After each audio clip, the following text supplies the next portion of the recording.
कार्यं मे सिद्धिमयातु प्रसन्ने द्वैधाग्रये विघ्नानि नाशमयातु सर्वाणि सर्वनायक हे देवादिदेवा विघ्नहर्त्या गणपती गजानन महाराज. प्रतिवर्षाप्रमाणे ह्या समस्त पृथ्वी कुटुंबियांनी आपली भाद्रपद चतुर्थी गणेश उत्सवानिमित्त अनंत चतुर्दशी नित्यर्थ आपली सेवा केली. ही सेवा करत असताना भक्तवृंदांच्या हातून आलेल्या पेटवण्यांच्या हातून ब्रह्मवृंदांच्या हातून जाणतेपणे अजाणतेपणे कोणत्याही प्रकारची चव चुकवान झाली असेल तर भक्ताने त्याची माफी मागावी. ह्या समस्त भक्तमंडळीला सुखाचे आनंदाचे प्रगतीचे मांगल्याचे सुख समृद्धीचे दिवस लाभावे. या समस्त भक्तमंडळींचा जो काही धंदा असेल रोजगार असेल शेतीबाकी असेल गुरोढोर असतील त्या स्पर्शास 2 पैसे प्राप्त करून द्यावं. श्रेयास संभाषण प्राप्त करून द्यावं.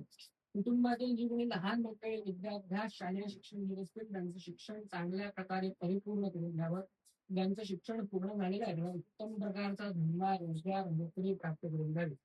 कुटुंबातील ज्या कोणा मंडळींचे विवाहाचे योग यायचे असतील ते लवकरात लवकर आपल्या कृपेने त्यांचे विवाहाचे योग आणून द्यावे. ज्यांचे विवाह पूर्ण झालेले आहेत त्यांना उत्तम प्रकारची संतती प्राप्त करून द्यावी. मी समस्त भक्त मंडळी त्यांच्या कामानिमित्त अन्य काही कारणांनिमित्त गाडी घोड्यातून प्रवास करत असतात त्या घात अपघात यांपासून या समस्त भक्त मंडळींचे रक्षण करावं. गावावरती येणारी संकट रोगराई अडचणी चिंता या सर्वांपासून या समस्त भक्त मंडळींचे रक्षण करावं.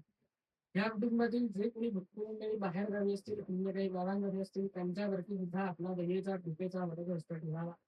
मी जी काही सेवा केलेली आहे ती आपल्या चरणाशी रुजू करून घेऊन ह्याच गादीवरती विराजमान होऊन उत्तमोत्तम अधिकाधिक चांगल्या पद्धतीने आपली सेवा करण्याची संधी ह्या समस्त भक्तमंडळींना द्यावी हीच तुमच्या ज्ञानाची प्रार्थना. मूर्ती गणपती बाप्पा